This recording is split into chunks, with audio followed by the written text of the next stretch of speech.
Hey everyone, it's Monday and time for another Monday Mastery. We'll wait here for a couple of minutes till people start jumping on.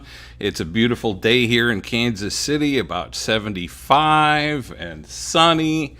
And I'm in a different location or a different position today in my apartment because everything is torn up. Still have a couple of pictures on the wall, but things are a mess, and it's just chaotic. Anyway, I'm Rick Sodebeer, your dating coach, and I'm here to help you move from a timid dater to a bold romantic. Hey, Tricia, thanks for joining in today. Glad to see you're here. And what that means is taking you from making mediocre decisions and being in mediocre relationships to helping you make healthful and intentional decisions about the people you date and the relationships you get into. And hey, Shar, thanks for joining in. Glad to see you're here. Hope everything is well. I got to meet Shar this summer, actually a couple of months ago, up in Duluth, Minnesota, when we were both there. So that was pretty cool. We had a great conversation, and hey, Addie, thanks for joining in. Glad you're here. And so anyway, before we get started on today's topic, there's another thing that kind of popped up in my mind this afternoon that I wanted to visit about, and that is, I've got a couple of people that will continually comment on my ads for my book, and Shar says we did enjoyed the day. Yeah, I did too. It was fun getting to know you. And there's just a deep sense of negativity in certain people and their comments. They're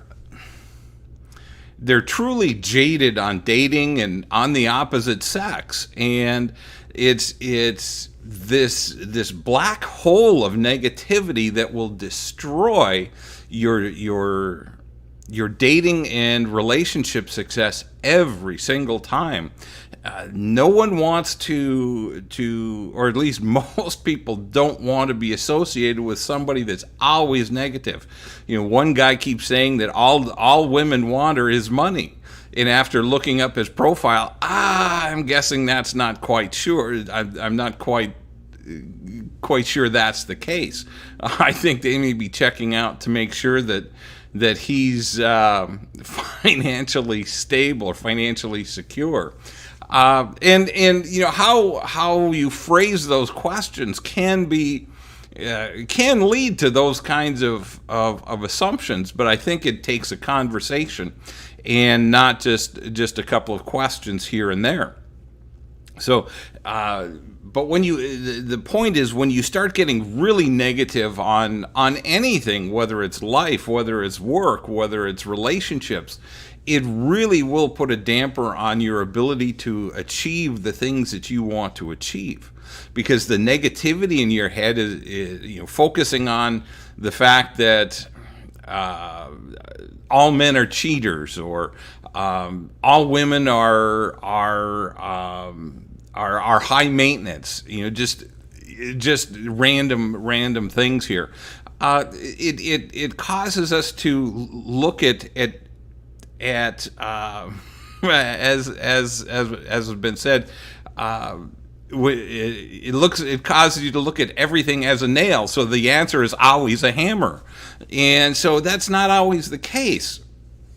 So what we need to do is we need to start breaking out individual situations and saying, okay, are there commonalities between the women or the men that I'm dating?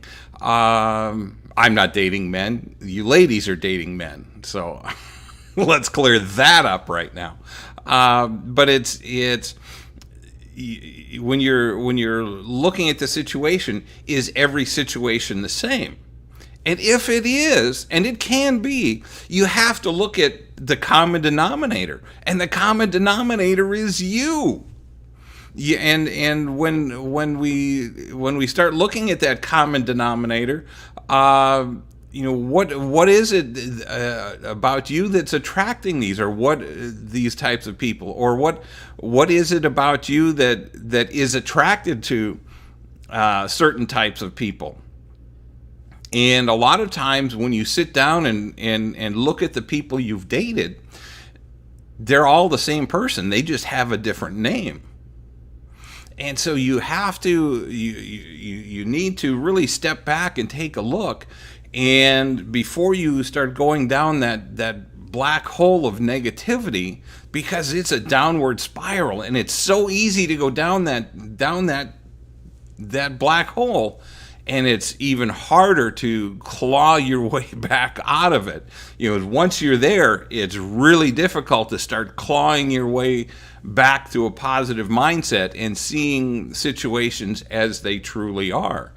And we all have a role to play in every relationship, in every date, in every experience that we have, and how we experience certain things. Maybe it was a bad day. Maybe the day started off with a flat tire. Maybe you ran out of gas. Maybe your ex called you and raised hell about something. Whatever it is, you have to be able to set those things aside before your date and walk into the date with a fresh, positive attitude. So anyway, that's just something that's been weighing on me, and and what I find is that it's virtually impossible for me to help anyone that has that negative of an attitude, that everything is wrong, the opposite sex is all wrong, and that they say, well, I'm better off being single. Well, the reality is, yes, you are better off being single if that's going to be your mindset. So that being said, let's start talking about being in love, falling in love with someone, and eventually finding out it's the wrong one. And this is a situation that I see so often, and it's even happened to me. You fall in love with somebody, they have so many great characteristics, but then all of a sudden you discover a deal breaker, and that deal breaker is becomes a problem. Not necessarily for the other person, it becomes a problem for you. Because we've fallen in love, or because you have fallen in love with someone, you stick around and hope that they'll change, or hope that you can change them or convince them that they need to make an adjustment in their life. And it doesn't make any difference what the red flag is, whether it's alcohol or drugs, or a difference in beliefs. The situation that I'm thinking about for me happened to be a difference in spiritual beliefs, and I mean, we were just polar opposites on this particular subject, and it's difficult because it's so hard to walk away from someone that you love,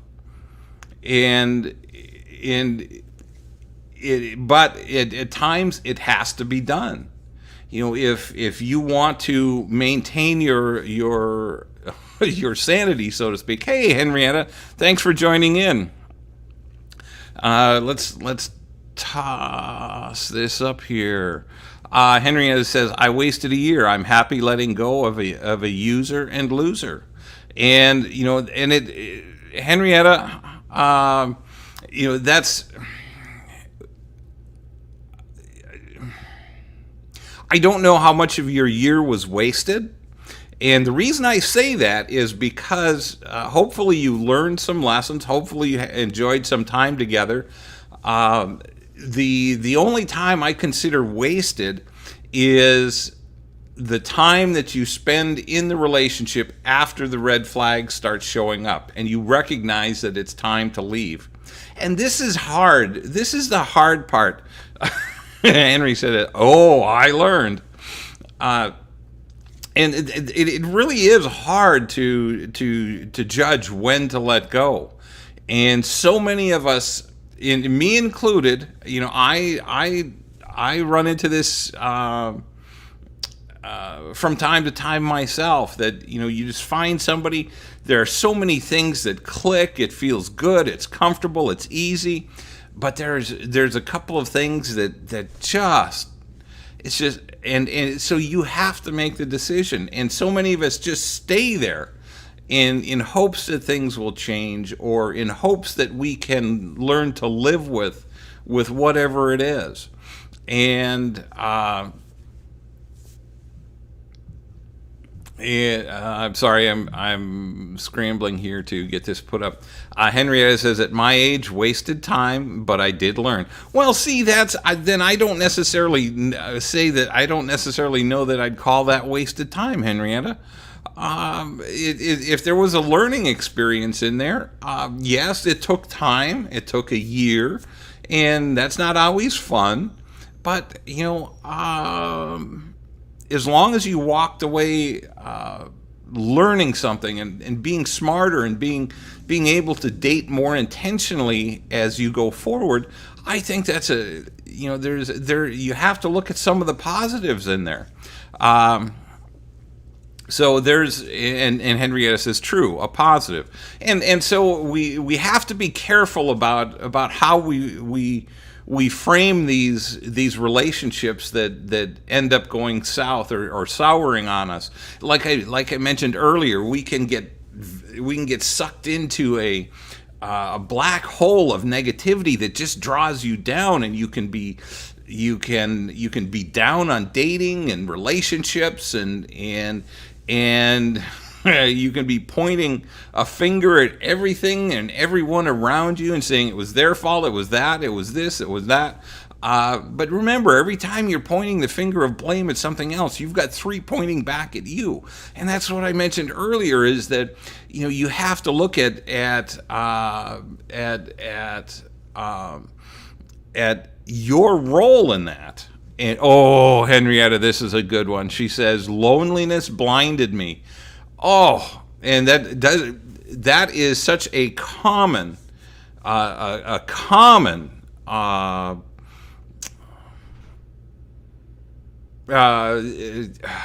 pitfall, I guess. It is, we get lonely and we want to be in a relationship. We all desire to be in that relationship. But I think one of the important things is that we have to learn to be comfortable with our own company. And until we are, it becomes difficult to make good judgments, to date from a position of strength. When we're dating from a position of loneliness, we're dating from a position of weakness, because the first guy or the first gal that comes along and attracts and pays attention to us, we're drawn to because of that loneliness. And we want, and it's so easy to get drawn in, and then pretty soon you're in a relationship that just isn't healthy. And when you finally wake up to that fact, it's like, oh my gosh, why didn't I see this in the beginning? And more times than not, and part of the loneliness is or wrapped up with loneliness, I believe, is infatuation. And when you get infatuated with somebody, the blinders come on, and we start ignoring many of the red flags and many of the problems. And Brandy says, I think most people are looking to fill something. And I believe that state of mind sets us up for failure. I did that for a long time. That's right. And Brandy, that's a great observation. That's absolutely right. When we're lonely, we're seeking to fill a void within us. And that void needs to be filled by us. We need to find our own happiness. It doesn't mean we can't be lonely. It can't. It doesn't mean that we aren't going to have problems from time to time. We're going to be down about not being with anyone, but we have to look at the flip side. Do you want to be in a relationship that's mediocre and you're just struggling to get by, or do you want to be in that extraordinary relationship? And if you settle, if you end up in a mediocre relationship, you are hamstrung, so to speak. You're unable to find that extraordinary relationship because you're emotionally tied to the wrong person. And Henrietta says, becoming a widower hurt me bad. I got so lonely. I was blinded by that loneliness. Oh, and Henrietta, you are so not alone there. And I hear that so often from, especially from widowers, or widows and widowers, that that the loneliness is almost unbearable. And we talked, I don't know if you were here a few weeks ago, but probably about a month or so ago already, we talked about a gentleman that was widowed for, I'm not sure he was widowed for 6 months yet, and he was already out looking. And he was just bound and determined that he was going to find his next wife because he didn't want to be alone. And and when I told that story, a lot of you jumped in and said that he was going to be a problem because he was going to hurt somebody because he was dating for the wrong reasons. And nobody wants to be a replacement. And it's I can't stress enough. And when we date from that position of loneliness, we're looking for generally looking for a replacement for that person that's not there anymore.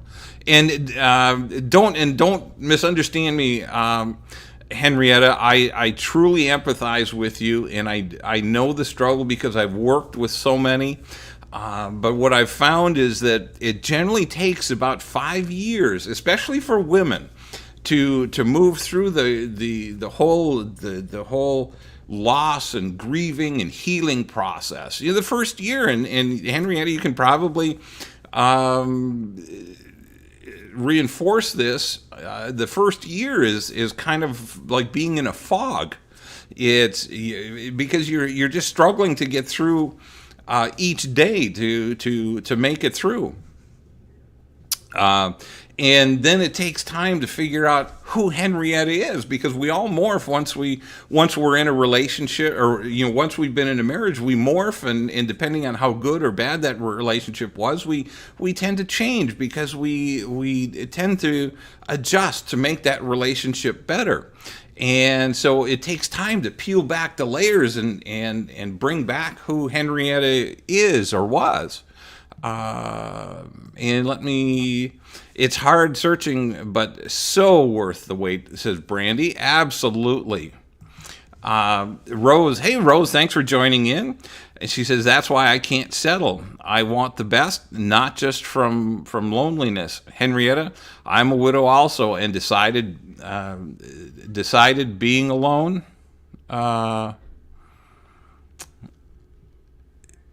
Let's see if I can jump down here. Wrong one. Not Rose says, a widow is a hard place to be. I just want to be the best me. I won't settle. Patience, and find a friend to do things with. Absolutely. Henrietta says, and I'm sorry, folks. I'm bouncing back and forth here, trying to keep continuity. Henrietta says, I'm learning who I am, being single. I dated after a widower of 4 years. Should not date until you find yourself. That's exactly right. And that's what I was trying to say, Henrietta. You have to find yourself, and that takes time. But I can't tell you the number of widows and widowers, both men and women, that jump back into the dating world, roughly within the first year, and pretty soon they're finding out that, oh crap, this isn't right. I just had a lady write to me the other day and saying that she dated somebody, a widower, and all he did was talk about his ex-wife. And I just briefly explained to her that he hadn't taken time to grieve from the loss and heal from the loss of both, of not only his wife but the loss of the marriage, because there's two losses there. And I think that, now that I think about it, every now and then we get into a bit of a debate or a conversation that one is worse. Which one is worse, being divorced or being widowed? And it just struck me that being widowed is probably worse than being divorced, because you only have to grieve the loss of the marriage in a divorce. In being widowed or the death of a spouse, you're grieving the loss of not only the spouse but also the marriage. So there's kind of a double loss there. And Henrietta says, "Hello, everyone." So it's. There's so much involved with, especially with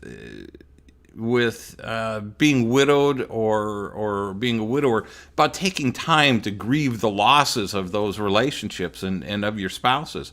But being divorced also, it takes time.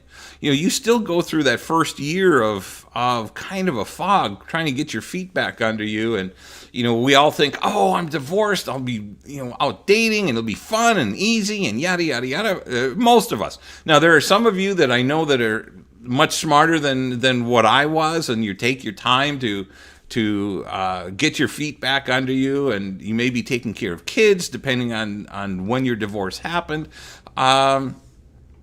But there's still comes a point when we have to dive back in, and very few of us start diving back in after we've taken time to grieve and heal from that loss. And Tricia says, "I had multiple things that I had to grieve after my divorce: the marriage, loss of the extended family, loss of identity as a pastor's wife, and so much more." Oh, that's an awesome. I'm sorry that you had that you had to grieve all of that, but you make an awesome point there, Tricia, because there's the loss of your circle of friends. And that was one of the things that I learned through my divorce, and I kind of expected it, because some people told me that Rick, if you get this divorce, we're siding with your ex. And all I could say is, okay, that's your choice. And so getting divorced is, that divorce comes with a lot of baggage also.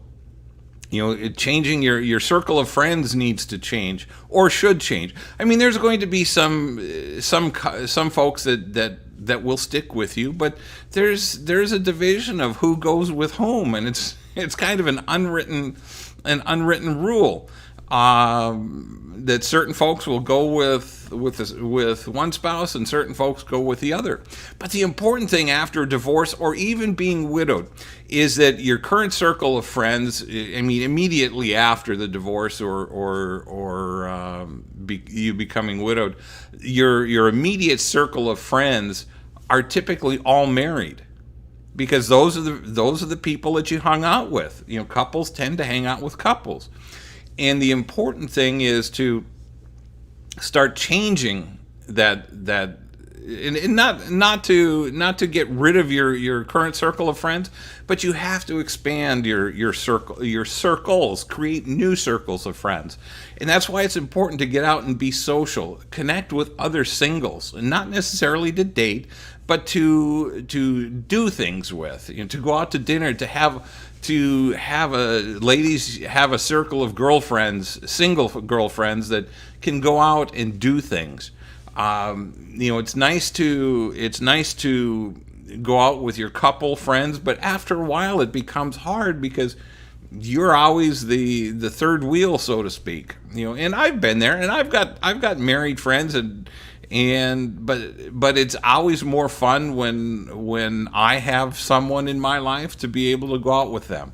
Otherwise, I just as soon be with my single friends and associate and go do things in those circles. And I always encourage everybody to develop multiple circles of friends. Certain friends are going to have, or certain circles are going to have certain characteristics. So if you do something over here with this group, have another group over here, because it's going to have a different personality. It's going to they're going to like different things. And so the more you can diversify your circles of friends, the greater the probability of you meeting somebody that's going to be of interest to you, and vice versa. So there's there's a lot of mechanics in dating.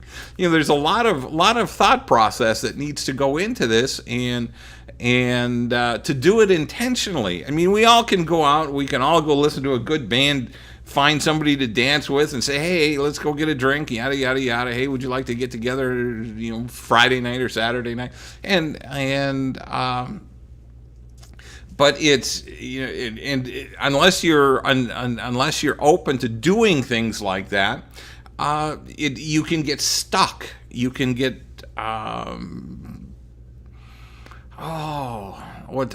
I've just lost the term. You can get entrenched in your routines. You can get up, go to work, come home, have dinner, watch some TV, and go to bed.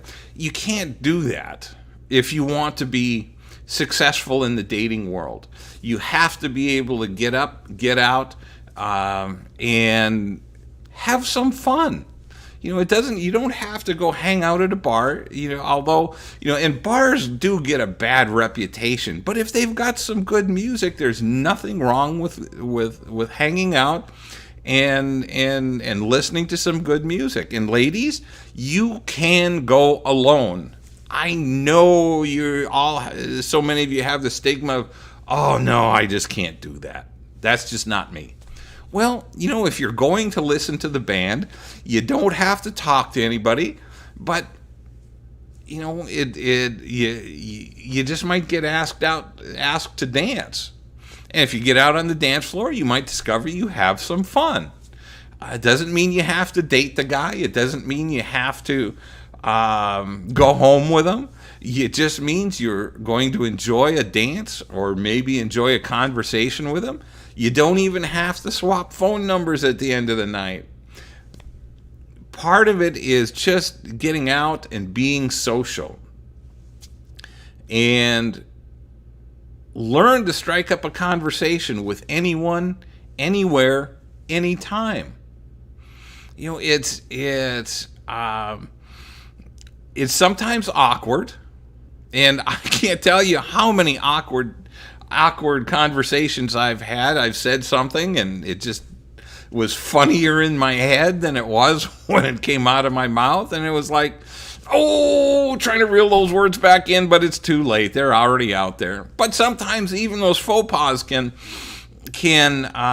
lead us to funny conversations, or having fun somewhere along the line.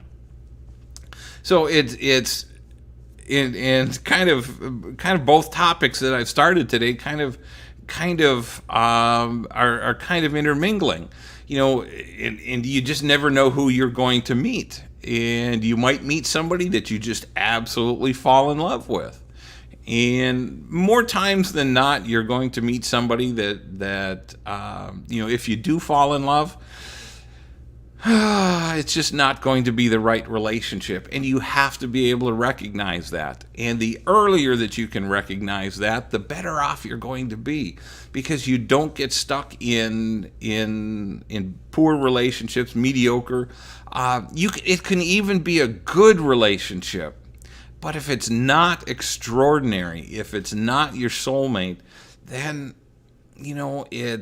there's no point in staying. And as much as I hate to say that,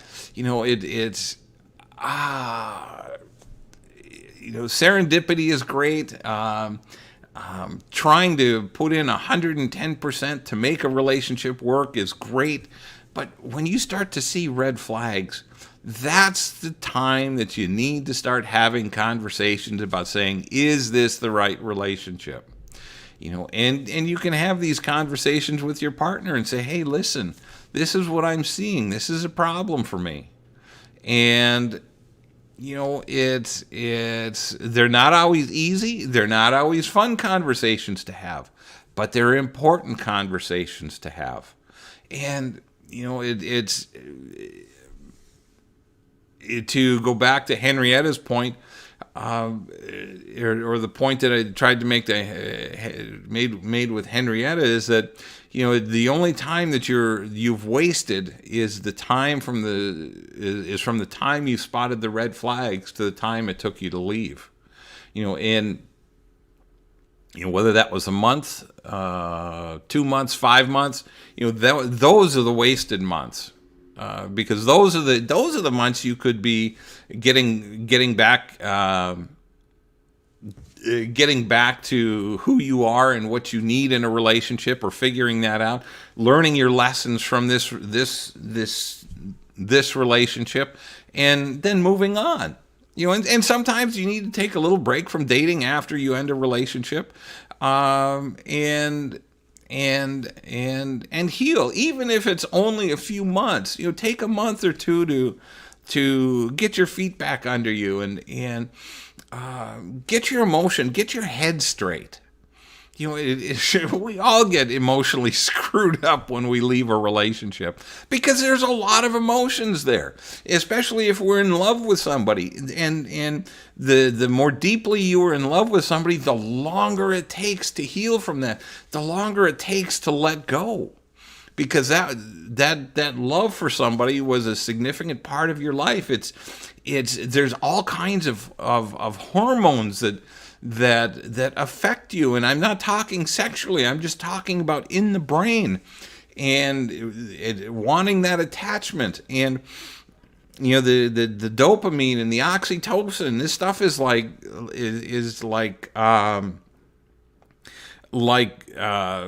cocaine for a crackhead, or meth for a meth addict. It has that kind of impact on us. So sometimes when we get into a relationship, those hormones can cause us to stay and stay way too long, or much longer than we had intended to. And trying to break ourselves from that, from those hormones, or the rush, I guess, we get from those hormones. Because when we're in love with somebody, there is a certain rush about being around them. There's a certain rush about how they make us feel, and hopefully we're doing the same thing with them. And when you're in the right relationship, an extraordinary relationship, that rush is going back and forth all the time. Now, it doesn't mean that you're not going to have some rough times here and there. No relationship is without its stumbling blocks. We all trip and fall from time to time, but hopefully in the right relationship, your partner's there to pick you up and help dust you off and start walking that journey again, or making that journey. So anyway, it's the important thing to remember is that when you start seeing red flags, when you start having problems, no matter how much you love somebody, you can't fix them. You can't. It's not your job to fix somebody. It's not your job to change somebody. It's your job to love somebody, and sometimes that love means having to say goodbye, because it's not a healthy relationship for you. And as hard as that is to say, as hard as that is to hear, those are some of the realities of dating and being in a relationship. You have to be an adult. And I say this stuff so often that hopefully most of you have heard this and are saying, "Oh, Rick, come on, move on to something more fun." But these are some of the basics, and it's I find that even I have to be reminded of this from time to time. I have to be reminded that you have to go back to the basics. You get all wrapped up in something that can be really good, but it isn't quite right. It isn't quite all there. And it takes time to unwind yourself from those situations. And it's important to get your emotions right, your head right, before you get back into dating, so that you don't do the things like Henrietta and I've done, and so many others, is starting to date from a position of weakness, out of loneliness, out of need. And whenever you're needy, you come across as needy, and you will actually push away emotionally healthy people that might otherwise really enjoy your company, might even be the right one. But if you're in the wrong mindset to begin with, you can chase a lot of people. In the wrong mindset, you can chase a lot of people away. So anyway, any questions, thoughts, feedback? You guys have been pretty quiet here for a little bit. I've been rambling on. So, the important thing to remember is, and I think as I've talked today, just recognizing that it is hard, very hard to leave somebody that you love.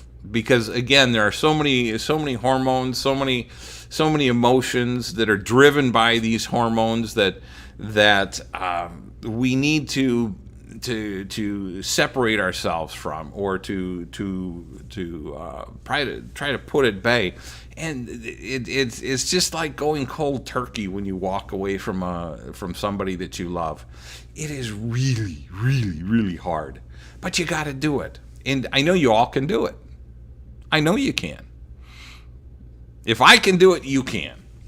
And the important thing is to get yourself emotionally in a good spot, so that you know that you're not dating from out of need or out of loneliness. And that is something that so many people talk to me about. It's so important to get to a point where you are comfortable with your own company. You're happy with your own company. Doesn't mean you don't want a relationship, but it just allows you to make better decisions. They're going to be less emotional decisions. And Henrietta says, I had to find who I am, being single, loving my life. Awesome. And that's what it's all about, Henrietta. It's starting to enjoy life. And when you can enjoy life alone or on your own, it will only be so much better, so much sweeter when you do find that right one. And sometimes it just takes a little time to get into that headspace, or that mindset that you're happy. When you can get to the point where you can tell yourself, and honestly tell yourself, that I'm okay. I'm okay being alone. If this is the life that God has for me, so be it. Although I much prefer being with somebody, but I'll be fine on my own. So when you get to that point, you start dating from and operating from a position of emotional strength. And Henrietta says, bought a new home, got a dog, started over. And that's what it's all about, Henrietta. That's and sometimes a pet can be a great companion. Somebody, and especially dogs. And I'm a dog person. And for you cat lovers, I'm not much of a cat lover. I know you guys love them, but they have their moments, but there's nothing like walking into the house and the dog's tail is wagging 100 miles an hour. And you could be outside for only 5 minutes and they're going to greet you the same way like you've been gone all day.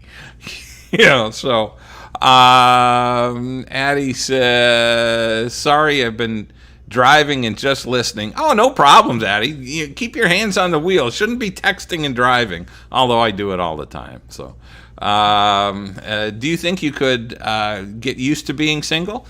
I've been single for the better part of 11 years, almost 12 years now, and I've had a couple of relationships in there. Do I want to be single? No, but if this is, like I said a few minutes ago, that if this is the life that God wants for me, I'm fine. I've gotten to a point that I would really, from my perspective, I would really love somebody in my life, but I don't need anyone. And there's a huge difference. I want somebody, but I don't need anybody. Henrietta says, I'm okay. I am dating a nice man. He's a widower. We are going slow. My life is beautiful. My dog is awesome. He's adorable. Excellent. And Addie says, get too used to being single where you don't feel you need to date. No, I still date. I still enjoy the companionship of a nice woman, of a good woman. And that's a great question, Addie, because a lot of people get the fear that they've become too independent or too single, and what I've found, and this is my experience personally, and with people that I've coached and talked to, that you can feel like you may be too independent, but then what happens is you find someone that has the same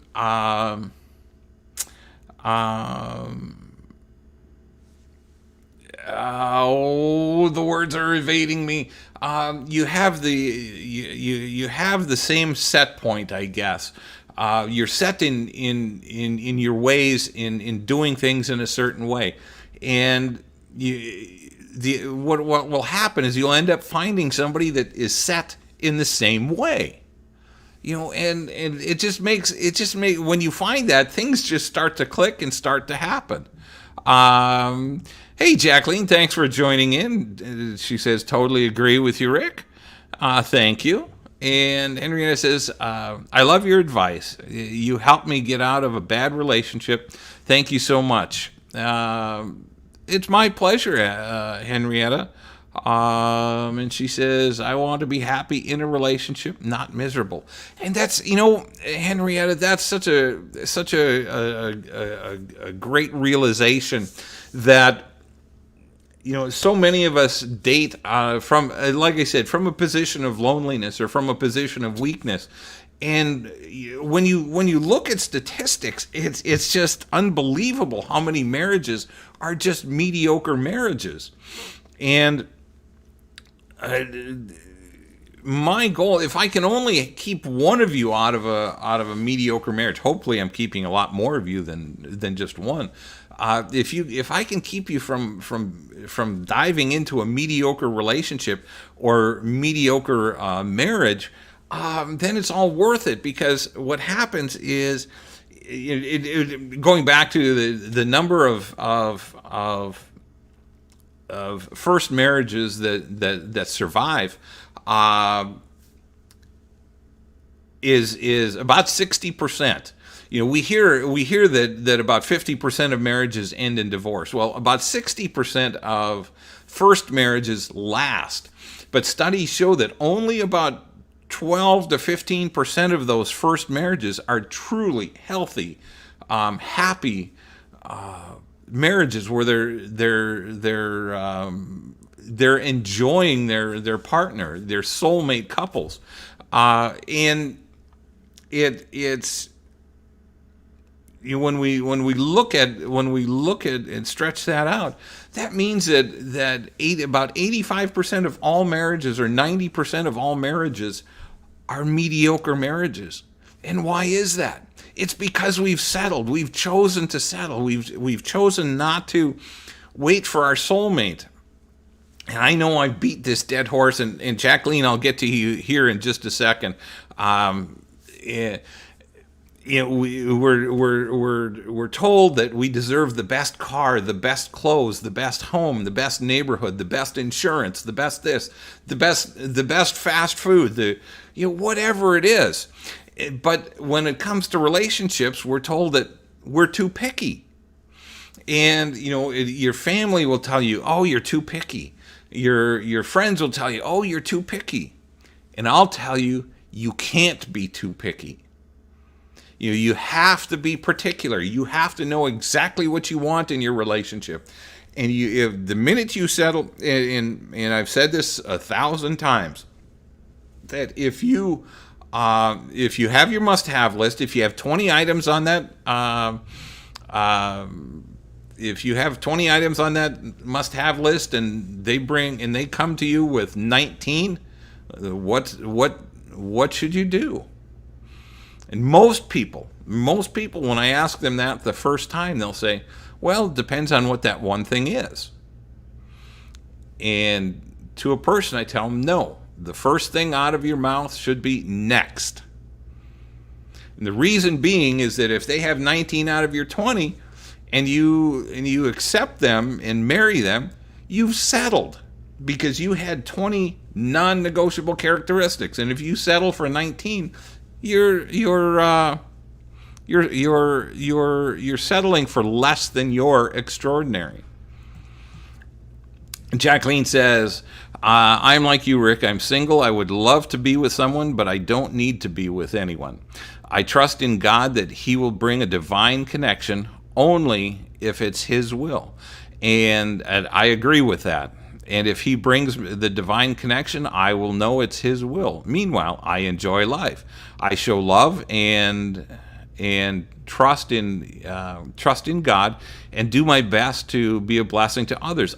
That's absolutely right, Jacqueline. I totally agree with you.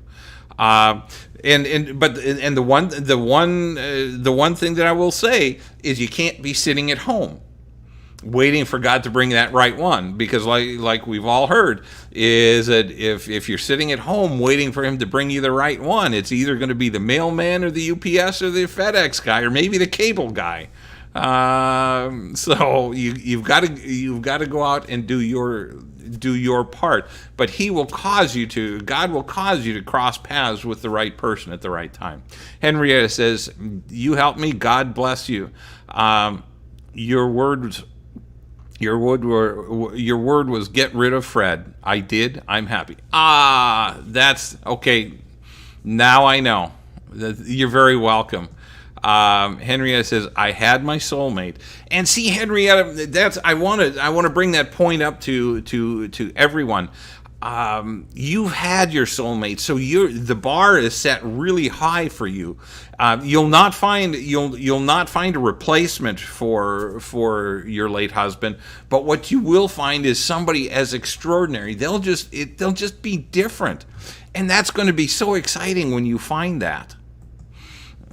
Because Henrietta, 90% of us have never had that extraordinary relationship or that soulmate relationship. Henrietta says, "My soulmate was 1980 to 2015. God called him home. He was a good man." Aw.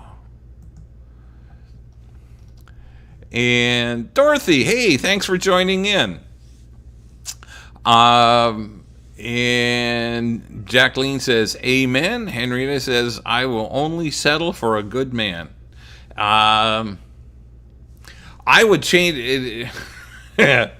This is, Henrietta, this is a bit of semantics. I would get rid of the word settle, and you might rephrase it as, "I will only accept a good man." And because the minute we use the word settle, it has that connotation that he's not going to have everything you're looking for. Just semantics, but thank you for letting me play along. But and that's that, and it is semantics, but what. But what we also have to understand is that our words have meaning, and our words have influence over how we look at things, the situation we're in, and the types of things that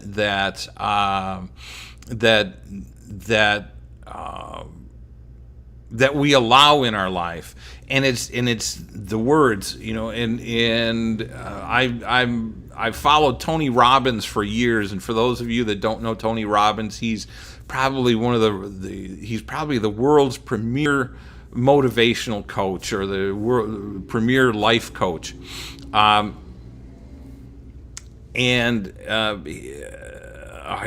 I caught somebody's comment here, and I forgot where I was going with that. I apologize. Squirrel moment. And Dorothy says, better late than never. I'll catch the replay as usual. That's okay. You're still here. We're still going for a few more minutes. Let's see. Okay, and Henrietta says, has to be a good man, faithful, honest, and not conceited. And those are all good things, and so the whole idea is to wait for extraordinary. And the wait can be difficult. Jacqueline and I are on the same page, and I hope all of you are on the same page. And I know that it's tough, because we all want to be in a relationship, and we all we go on a couple of good dates with somebody, and we get our hopes up, and then all of a sudden something happens, and either they say, yeah, it's just not a good fit for me, or we find something that makes it not a good fit for us, and so it can be disheartening at times. And if you get disheartened, if you get burned out on dating, and it's so easy to get burned out, because it becomes so difficult to sometimes emotionally or mentally difficult to keep repeating your story over and over and over again, and trying to get to know somebody and getting to learn their story, and if you're trying to do that with multiple people at one time, it's like, oh my God, how do I keep all this straight? You got to keep note cards, or if get some an inexpensive copy of a client management system that we use in business to keep notes on everyone, just so you can keep it all straight. For me, I can't do more than I can't be talking to more than a couple of people at a time. It's just too difficult. The co-author of my book, she had 5 dates with 5 different guys in 1 week. It's like, holy crap, how do you do that? And but it's some people are better at juggling all that stuff and keeping it rolling around in their head and keeping it straight than I am. If you are talking to multiple people, especially if it's somebody you've met online, and it's you can go back to your notes, to your text messages, to your IMs, or whatever they call them, DMs, and go back and refresh your memory. Hey Phil, thanks for joining in. Phil says, great relationships take time and trust. Absolutely. And trust is an interesting word. And trust, don't misunderstand me. Trust is important. And the question I have is do you automatically trust someone and assume that they're honest right from the get-go until they prove you wrong, and hopefully they don't? Or do they have to earn your trust? maybe that's a question that I'll toss out here to you guys. Shar says, I could do 5 meet and greets, but not maintain 5 people to actually date at one time. Well, that's even better than I am, because when you start talking, when you start talking about your family, kids, grandkids, to me it becomes difficult to keep track of who has 3 kids, who has 5, who came from a family of 6, who came from a family of 1, and just trying to juggle all, who's been married more than once, and who's been widowed, and who's not, and all that stuff gets to be a bit overwhelming, at least for me.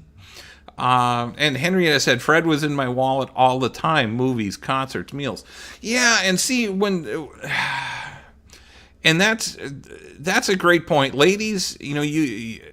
If he's in your wallet, like Henrietta says, he's probably not a good catch. He's not financially responsible, and I've got several dear friends that have dated guys like that, and it's just sometimes I just want to slap them upside the head and tell them to wake up. But it takes time to recognize that. Sometimes it takes time to recognize the pattern, that if they're not paying for everything, if they expect you to pay for everything, that should be a huge red flag, ladies. And unless you're exceptionally well-to-do and offer to pay, he should be paying. He should be picking up the first few dates. He should, paying for the first few dates. He should be expecting to pay, but after the first few dates, I would expect that if you offer, that he would accept, or if you ask to pay, that would be okay. My rule of thumb is that until we're in a committed relationship, I pay. It's kind of an old school or an old world philosophy, but that's the way I am. I'm still, as much as I have to deal with dating in the new world, or in a modern world, technologically advanced world, I still believe in if I ask you out, I'm paying. So, Henrietta says, I don't want to be used. He said, well, you have more money. Let's see. Let me put this one up. He said, well, you have more money. He's a user and a loser. Absolutely. And a very dear friend of mine dated several guys that were users. She was very well to do. And they would literally start moving in, and at the time she was going through just a horrendous divorce, and these guys would move in and start mooching off of her and telling her what they expect, and expecting her to pay, and buy toys for them and do things. And it's just, and I just couldn't emphasize enough to her that she's being used. Finally, she seems to have a really good guy. Henrietta says, maybe split the bill. Well, that can be done too. Dorothy says, my boyfriend always pays. He never lets me pay, and I've offered. See, that's my kind of guy, Dorothy. Somebody that steps up and treats you like a lady. And Shar says, what if he asks you to go on a trip? Well, Shar, that depends on how far into the relationship you are. If you're only a couple of dates in, and I would, I'm thinking, I'm thinking at it from a couple of different perspectives. If you're new into a relationship, I'd say no, that we're too new to together to make that kind of a commitment to travel together. If he invites you on a trip, then I would pretty much expect him to pay. And I mean, unless you two are in a seriously committed relationship, but I'm just old fashioned that way, and I think it's a guy's responsibility. If he's going to ask you to go on a trip, it should be his responsibility to pay, not yours. I mean, you can offer to, if you want, you can offer to pay your part, but I would still think that he should be the one that it shouldn't be even a question for him as to whether you pay or not. It should be on him. So I hope that helps, Shar. And Henrietta says, guys like that are bad. Yeah, and that's right. And if he's asking you on a trip and expects you to pay, yeah, to me, that's number one, that takes all the fun out of it. If he's inviting, and now that I think about it, if he's inviting you on a trip, this should be a treat for you, not hey, let's go on this trip and you pay half and I'll pay half. I'm not crazy about that. Dorothy says, too soon. I agree, unless serious relationship. We're taking it slow. Awesome. And Henrietta says, I drew a line. He crossed it. I told him, don't come back. Awesome. I love it. I love the I love that when we all just and we've got to have our boundaries, and we've got to say, hey, this is the line. We're not going to cross it. And, whether it be financially, sexually, whatever it is, we have to set our boundaries. And we teach people how to treat us by the boundaries we set and being able to keep them. So when you say no, this is the line, don't let him or her push you or back you into a corner until you say, yeah, okay. So anyway, that was a good conversation. We're just a tick over an hour, and why don't we just wrap it up here so we could go on for quite some time, but you guys have been awesome today. Henrietta, I'm glad you were here today, and I'm glad that that you moved on from Fred and got him out of your life, and I remember us talking about that, and I'm so proud of you. That's awesome. And I know it was difficult, and it's difficult to push anyone away. We run into that situation where we're also worried about everybody else's feelings. But listen, think about it. Who controls your feelings? You do. And who controls my feelings? I do. So when you have a tough decision to make, only worry about your feelings and what's best for you. Shar, thank you. Have a great week. And with that, let's wrap it up. If you have questions or need help dating or with dating questions, check out my book, Dating Backward, A Practical Guide to Dating and Finding Your Soulmate. It's a great resource. It helps you gain clarity on what you're looking for. It will help move you from being a timid dater to a bold romantic, and help you draw your boundaries, help you gain clarity on what you're looking for. It'll help you communicate better. We spend 2.5 chapters talking about communication and the importance of communication. And even with writing the book, I still have problems. I still stumble. But we all, we continue to learn and continue to get better. So if you need some help on that level, a self-help level, check out the book. It's available on Amazon.com. The book is called Dating Backward, and it's also available on my website, ricksoderbeer.com, under resources. Dorothy, thanks a lot. Henrietta, thank you. Shar, thanks for joining in. And everybody else that chimed in, Jacqueline, thank you.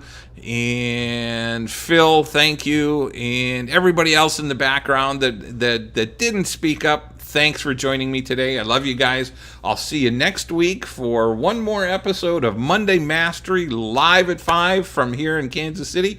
After that, I don't know where I'm going to be. So I will be in the RV life and kind of a nomad for the next 6 months. Anyway, have a great and blessed week, everyone. I love you guys, and we'll see you next week.